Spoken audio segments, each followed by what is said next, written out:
안녕하세요, 축질입니다. 저는 아스날 팬이고요. 오늘은 김민재 선수 이야기를 좀 해볼까 하는데 다른 멤버들은 없이 오늘은 저 혼자 진행을 좀 해볼까 합니다. 혼자 해서 좀 어색하고 또 허전할 수도 있겠지만 재밌게 들어주셨으면 좋겠습니다. 김민재 선수가 지금 국대에 차출돼서 코스타리카전하고 카메룬전 다 굉장히 좋은 모습을 여전히 보여줬습니다. 세리에에서도 시즌 초반부터 적응기도 필요 없이 그냥 미친 활약 보여주면서 9월 이달의 선수 후보에도 오르고 그만큼 엄청난 활약을 보여주고 있으니 당연히 루머가 안 나올 수가 없겠죠. 터키 언론에서 기사를 냈는데요. 맨유로 이적할 가능성이 있다라는 정도의 내용이었던 것 같아요. 그 이적설보다도 더 중요한 내용들이 기사로 많이 나왔는데 바이아웃에 관한 내용입니다. 김민재 선수가 바이아웃이 있다고 하는데요. 23년 7월 1일부터 7월 15일까지만 발동되는 바이아웃이 계약 조항에 포함이 되어 있다고 합니다. 바이아웃 가격은 5천만 유로. 그러니까 김민재 선수가 나폴리로 이적할 때 2천만 유로에 이적을 했기 때문에 만약에 내년 여름에 바이아웃으로 이적을 할 경우 3천만 유로의 차익을 나폴리는 볼 수 있게 되는 거죠. 그래서 만약에 김민재 선수가 내년 여름에 5천만 유로의 바이아웃을 지불하는 구단이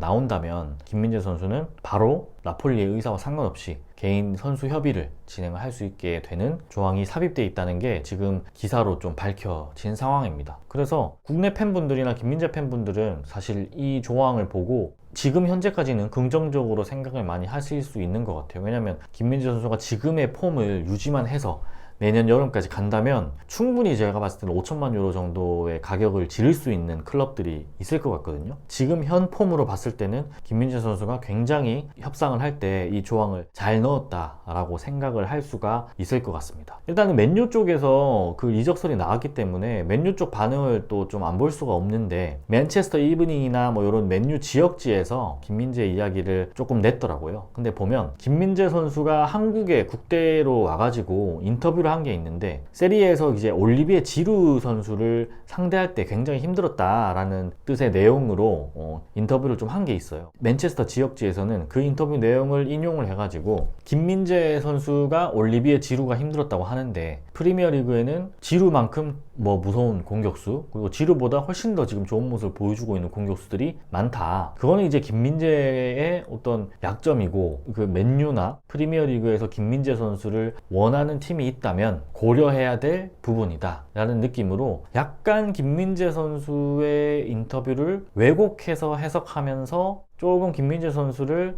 내려치는 느낌의 기사 내용이더라고요. 아무튼 좀 그런 내용이 나오면서 터키 언론에서 이적설을 냈는데 그거에 대해서 또 맨유 지역지에서 냈다는 거는 이게 그냥 막 돌고 있는 허공에 떠도는 그냥 말도 안 되는 찌라시는 아니지 않을까라는 생각이 듦과 동시에 아직은 이런 이적설이 나오기에는 이르지 않나? 좀 이게 신빙성이 있나? 라는 의심도 동시에 좀 들게 하는 느낌의 어떤 루머고 어찌됐든지 이게 현실 가능성은 저는 매우 낮다고 생각이 됩니다. 맨유 지역지에서도 이야기를 언급을 했지만 그게 끝이기 때문에 중요한 것은 이제 맨유 같은 클럽과 연결이 된다. 루머라도 이런 식으로 이제 언급이 되는 클럽의 어떤 퀄리티가 우리가 소위 말하는 유럽의 이제 빅클럽들 나폴리도 물론 충분히 챔피언스 리그도 자주 나오고 세리에에서 상위권에 이제 안정적으로 성적을 유지하고 있는 빅클럽은 맞습니다만 일반적으로 사람들이 생각하는 빅클럽 소위 말해서 레바민이나 프리미어 리그를 다른 리그에 비해서 굉장히 최고의 리그다라고 생각하는 건 당연히 아니고 프리미어 리그에 있는 빅4,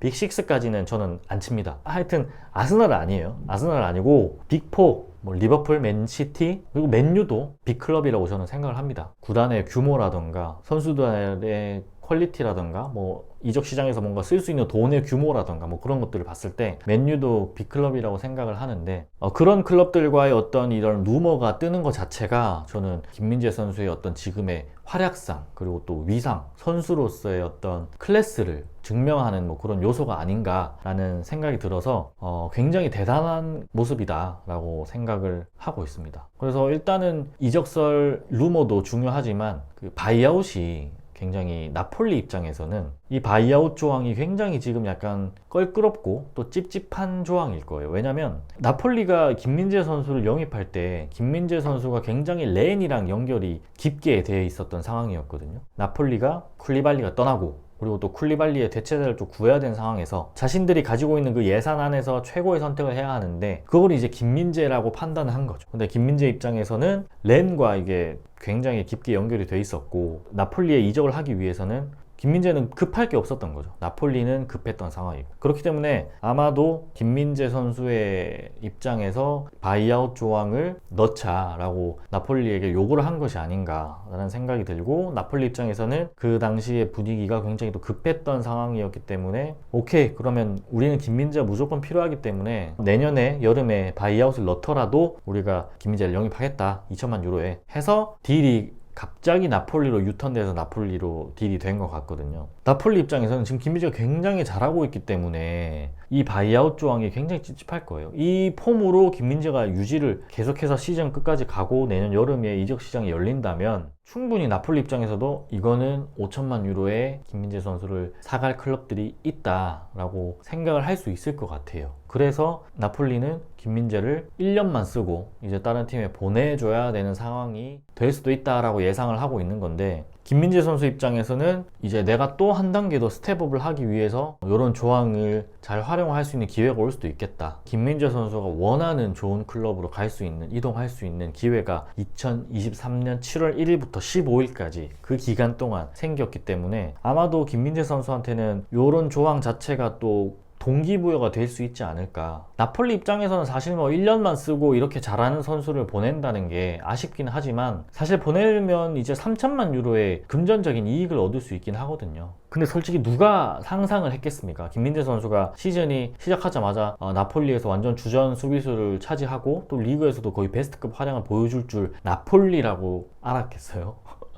나폴리는 그렇게 생각 절대 못했겠죠. 그러니까 이거 솔직히 찝찝하니까 설마 김민재가 1년 만에 그렇게 좋은 모습 보여주고 떠나겠어? 라는 생각으로 조항을 삽입을 했었던 것 같은데, 이번 시즌 말에는 또 어떻게 될지 모르죠. 또 어떻게 될지 모르지만 지금 현 상황에서는 김민재 선수가 충분히 바이아웃 조항을 이용해서 좀 더 다른 클럽으로 이동을 할 수 있지 않을까라는 예상을 할 수 있는 상황인 것 같습니다. 뭐 한국 팬들이나 김민재 선수 팬분들은 나쁘지 않은 소식이었죠. 바이아웃이 존재한다는 것 자체가, 사실 뭐 김민재 선수가 젊을 때 이제 전북에서 클래스를 입증하고 또 중국으로 이동해서 몇 년간 뛰었을 때 사실 그때 당시에 김민재 선수의 중국 이적에 대해서 굉장히 좀 안타까워한 것들이 많았죠. 왜냐하면 그 젊은 나이에 폼이 좋았는데 유럽으로 가보지 왜 중국으로 가느냐, 좀 그 시간을 아쉽지 않나? 물론 김민재 선수의 선택이기 때문에 100% 존중받아야 되고 되돌아보면 굉장히 좋은 선택이었다고 생각을 합니다. 근데 그 당시에는 그렇게 좀 안타까워했던 시선들이 있었는데 1년 만에 발동할 수 있는 바이아웃이 밝혀지면서 우리 팬분들 입장에서는 기대를 좀 품을 수 있게 한다는 점에서 나쁘지 않은 소식이었던 것 같습니다. 그래서 만약에 이제 김민재 선수가 내년에 여름에 이적을 한다고 했을 때 어떤 팀이 좀 잘 어울릴까 또 개인적으로 예상을 좀 해봤는데, 일단 김민재 선수 플레이 스타일을 좀 보면 제가 개인적으로 느끼기에 공을 뺏는다는 느낌의 수비수라기보다는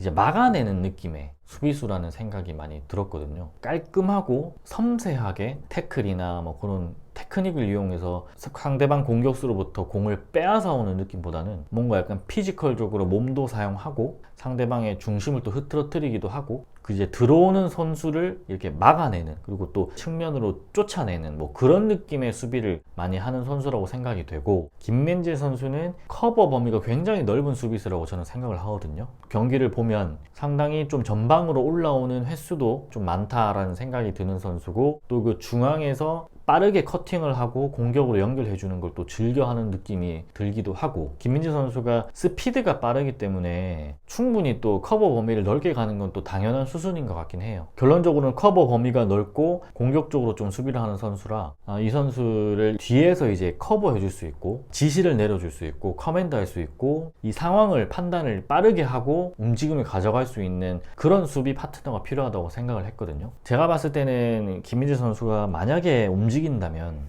리버풀이 어떨까라는 생각이 듭니다. 사실 뭐 리버풀의 수비진을 생각을 하면 가장 먼저 떠오르는 선수가 어차피 반다이크잖아요. 파트너로서 반다이크가 있다면 김민재 선수가 안정적으로 자신의 장점을 잘 보여줄 수 있지 않을까. 반다이크라는 수비수를 제가 생각했을 때는 김민재 선수만큼 커버 범위가 넓다거나 많은 활동량을 가져가는 수비수가 아니라고 생각을 하거든요. 지능적으로 플레이를 하면서 피지컬적인 우위, 그걸 가지고 단단하게 이게 수비를 형성할 수 있는 선수라는 생각이 들고, 그러니까 수비진 조율, 조엘 마팁이라는 그 파트너가 있지만 반다이크한테 조엘 마팁이 굉장히 좀 비판을 받았던 게 자기 할 것만 잘한다. 반다이크 없이 조엘 마팁이랑 뭐 또 다른 조 고메즈라든가 다른 선수가 센터백 파트너 나왔을 때 조율이 안 되고 이게 수비 라인의 어떤 조직력이 안 된다라는 평가를 많이 받았거든요. 반다이크가 그 조직력, 수비 조직력을 다져주고 또 조율해주는 느낌이 있고, 그리고 또 김민재 선수가 만약에 반다이크 옆에 있다면 앞으로 전방에서 수비를 한다거나 커버를 넓게 가져갔을 때 반다이크가 뒤에서 좀 커버를 충분히 해줄 수 있는 선수이기 때문에, 그리고 또 수비형 미드필더가 파비뉴 선수인데 파비뉴 선수가 충분히 김민재 선수와 이렇게 유기적으로 움직여줄 수 있는 선수라고 판단이 됩니다. 왜냐하면 파비뉴는 리버풀에서 중앙 수비로도 출전을 꽤 많이 한 걸로 알고 있거든요. 그리고 또 좋은 모습을 보여줬고, 그렇기 때문에 김민재 선수가 앞으로 나갔을 때 파비뉴가 뒤로 들어와서 그 자리를 메꿔준다거나 반다이크가 그 뒤를 메꿔준다거나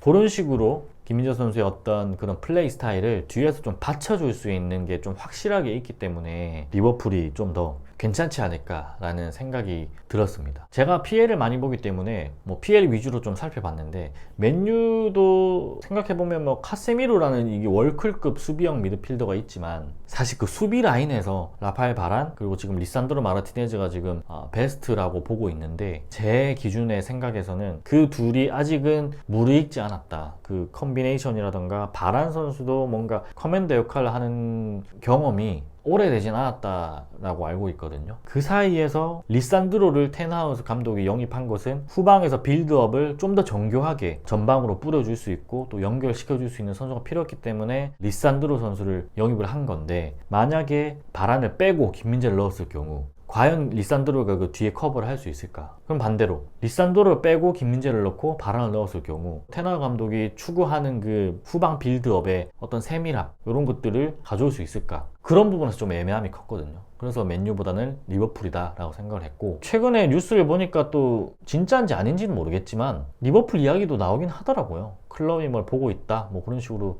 이야기 나오기도 하고, 또 나폴리도 이미 지금 김민재 선수의 대체자를 구하고 있다 라는 이야기도 또 나오는 걸로 봐서 김민재 선수가 올 시즌을 어떻게 보내느냐가 굉장히 또 중요해지는 시점이 아닌가 라는 생각이 듭니다. 그럼 마지막으로 23년 여름에 과연 진짜 바이아웃이 발동이 되고 어떤 클럽에서 김민재 선수를 영입하겠다고 바이아웃을 지불한다고 할 경우 1년 만에 세리에를 떠나서 또 다른 리그로 또 이적을 하는 게 좋은 선택일까? 라는 생각을 또 해볼 수가 있는데, 제 생각에는 김민재 선수이기 때문에 가능하다고 생각을 해요. 이미 보여줬으니까. 리그에 따라서 적응이 필요한 선수가 아니다 라는 걸 이미 여러 리그를 다니면서 보여줬거든요. 다른 리그로 다른 환경으로 간다고 했을 때 저는 적응의 문제는 김민재 선수한테는 문제가 되지 않을 거라고 생각을 합니다. 이게 김민재 선수가 이제 전성기를 진입하는 나이고 1년 만에 다른 팀이 또 제의를 할 경우에 그 1년 동안에 보여준 게 있을 거라고 생각을 하거든요.